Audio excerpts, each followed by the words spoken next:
5:12 local time. The runway lights at Decimomannu burn pale through the cold morning haze. Ground crews move fast under flood lamps. Helmet visors catch the light. Engines begin to turn. On one side of the ramp, 2 American F-15 Eagles sit long, sharp, and heavy with fuel. On the other side, 2 British Sea Harriers wait lower to the ground, compact, quiet, almost small beside them. Inside the operations room, radar scopes glow green. NATO controllers study routes, heights, timing, merge points. Coffee sits untouched on consoles. No one speaks louder than needed. This is training, but no one treats it lightly. The pressure is real. Across the room, some eyes keep drifting back to the Harriers. The belief is simple. The F-15 is faster. It climbs harder. It sees farther. It carries a fearsome name already known across the world. On paper, this should not be close. That matters. But paper does not fly. The first crews walk to their aircraft. American pilots climb ladders and strap in under tall canopies. British pilots drop into cockpits built for carrier decks, rough weather, short launches, hard recoveries. Different machines, different habits. Same sky waiting ahead. Starter carts disconnect. Canopies lock. Chocks pull clear. Then the first engines rise. Twin afterburners on the Eagles throw heat shimmer behind the tails. The Harriers answer with a harder, tighter engine note. Ground crews step back. Hands go up. Taxi begins. The picture sharpens. From the tower glass, the aircraft roll in sequence. The F-15s take the long center line first, heavy and confident. The Harriers wait, then follow with short spacing. Dawn light spreads over Sardinia. Low clouds sit offshore. The sea beyond the airfield is steel gray. Controllers clear the launch. The first Eagle rotates clean and climbs hard, nose high, power obvious. Seconds later, the second follows. Then the Harriers begin their run, shorter, flatter, lifting into the same sky with less drama and no wasted motion. No one panics. No one celebrates. They are going to work. At altitude, the formations separate for setup. Controllers assign blocks of airspace. Safety calls are repeated. Rules are clear. Simulated missiles only. Gun solutions only. Kill calls by training standards. No one forgets that even exercises can punish mistakes. The American pair takes height early. That is expected. The F-15 lives on speed and energy. Altitude is stored power. The higher they go, the more options they keep. Their radar reaches wide. Their acceleration can change a fight in seconds. The British pair stays lower, offset, hard to sort cleanly against ground return and sea clutter. Smaller shape, tighter turns available at lower speed. Nose authority that can surprise larger fighters in close air. Different answers to the same problem. Controllers call range updates. 30 miles. 25. Still no visual. The Eagles hold their stack and sweep wide. They are shaping space. This is deliberate. They want control before the merge even begins. The Harriers drift apart slightly. Split formation. That changes everything. Now the Eagles must track 2 angles instead of one picture. One climbs a little. One stays lower. Distances shift. Closure rises. 20 miles. American radar operators call contacts. Lock simulated. Beyond visual range shots would matter in war. But today the exercise pushes closer. The scenario demands a merge. 10 miles. Pilots search through glare and haze. Then visual contact. Dark shapes. Fast crossing lines. Sun low off the water. Closing speed violent. The geometry tightens. The lead Eagle unloads, then pulls vertical, climbing to the merge to keep energy. Classic move. Stay fast. Stay high. Come back down with force. The wingman cuts wider to bracket. The Harriers do not chase upward. They stay level. One turns hard left. One breaks right.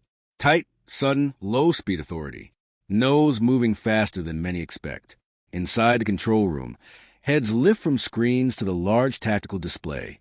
The first Eagle rolls over the top and dives back in, trying to trap one Harrier below. But the Harrier is already reversed. Now the Eagle is crossing in front of a turning nose. Simulated tone. Kill call. The room goes quiet for 1 second. Then pens move. Controllers mark the event. Safety confirms. The Eagle pilot acknowledges cleanly. No one panics. One pass does not decide anything. But it matters.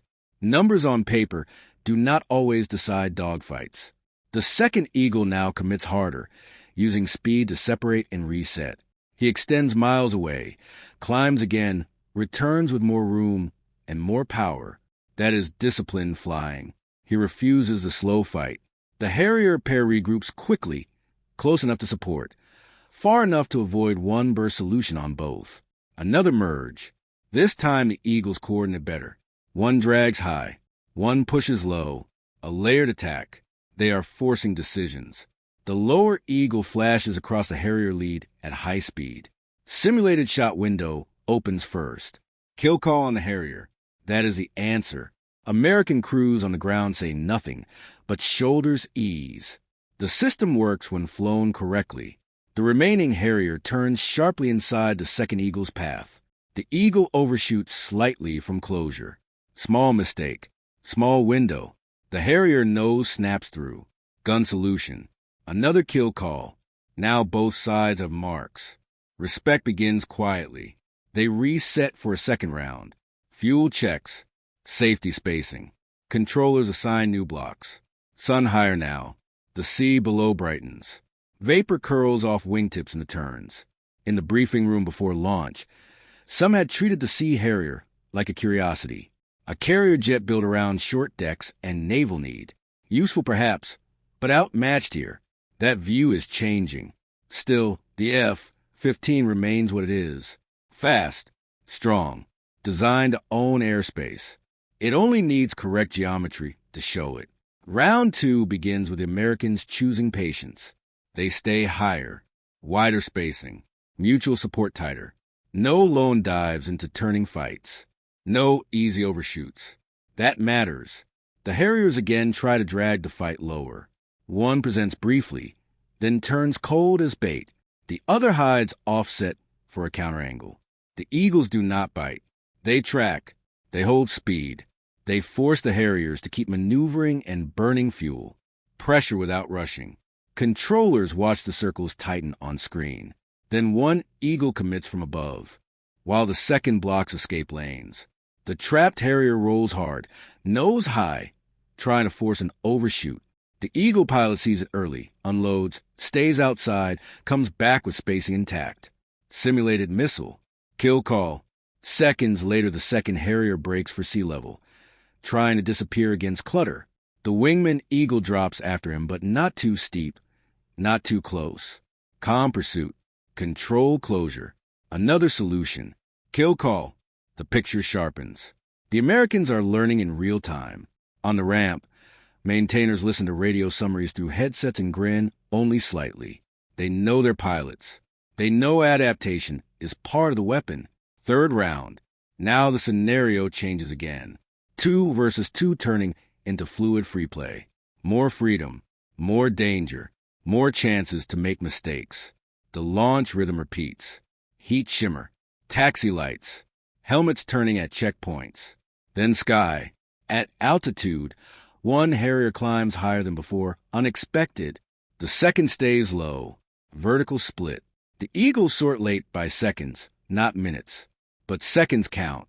The higher Harrier flashes through a beam position, trying to deny a clean lock picture, while the lower aircraft closes hidden by terrain return. This is smart work. The first Eagle breaks to address the low threat. The second moves to cover high. Temporary separation. That is what the Harriers wanted. The lower British jet turns brutally tight near the deck, forcing the Eagle to choose angle or speed. He chooses speed, extends, comes back. Good discipline. But while he resets, the high Harrier descends behind the second Eagle's turn. Short window. Tone. Kill call. Again the room goes still. Then controllers continue as if nothing happened. Because this is how professionals work. The surviving Eagle immediately changes posture. He climbs, accelerates, regains room, then hunts one target at a time instead of chasing both. Calm correction. He catches the lower Harrier trying to reposition. Kill call. Then he uses altitude to threaten the second until fuel limits end the set. No clear winner. Valuable lessons for everyone. Between sorties, pilots debrief in cool rooms with maps, tapes, and grease pencils. No shouting. No excuses. Every turn discussed. Every miscue replayed. Hands trace circles over charts. Speeds written down. Angles corrected. American crews note where speed was wasted entering close fights too soon. British crews note where altitude pressure pinned them. Mutual respect grows because skill is visible. The next wave launches after midday. Heat now rises off concrete. Mirage shimmer dances over taxiways. The wind shifts slightly cross-runway. Sardinian hills sit hard and brown in the distance. This time the Eagles enter as a section with textbook spacing. The Harriers see it and adjust, but late. Radar picture clean. Visual handoff smooth. Timelines tight. The first Eagle drives one Harrier defensive immediately. The second Eagle stays free, not chasing, just holding position to punish any mistake.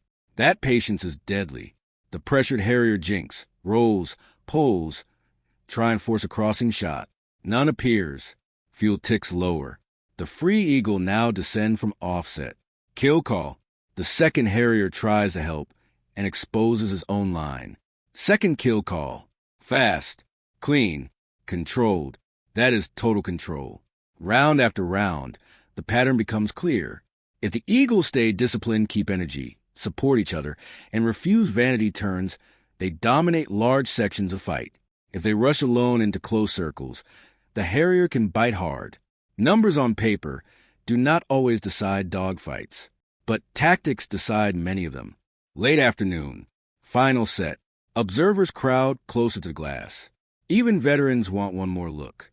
The sun hangs low now, throwing long gold light across the sea. Aircraft launch into orange haze. Shadows stretch in their wings. One Eagle and one Harrier are chosen for a final 1-versus-1 demonstration. Simple setup. Equal start. Merge ahead. The Eagle enters with measured speed, not reckless speed. Lessons learned. The Harrier enters slightly slower, ready to force angles. They cross. The Eagle climbs only enough to threaten vertical space, then slices back down before bleeding too much room. Controlled aggression. The Harrier turns hard inside, nose hunting. For seconds, neither gives enough. Then the Eagle extends half a mile, climbs, rolls, and returns with better geometry than the first morning passes. He has learned the rhythm of this opponent. The Harrier tries another snap reversal. Too late. Simulated missile. Kill call. The Eagle does not celebrate. He stays in pattern, clears the area, resets. Professionalism under pressure. Even in training. Back on the ground. Engines spool down one by one. Canopies rise. Pilots climb ladders and step onto concrete. Sweat lines on flight suits.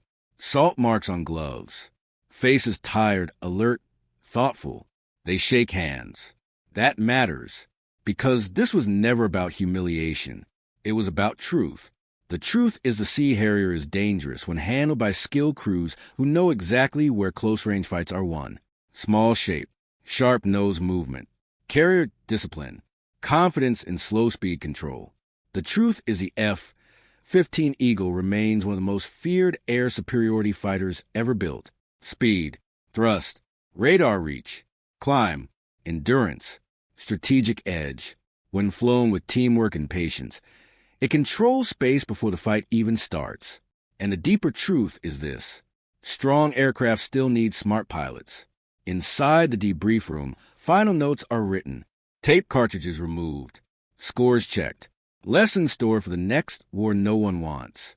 Outside, maintenance teams already move ladders back to jets for tomorrow.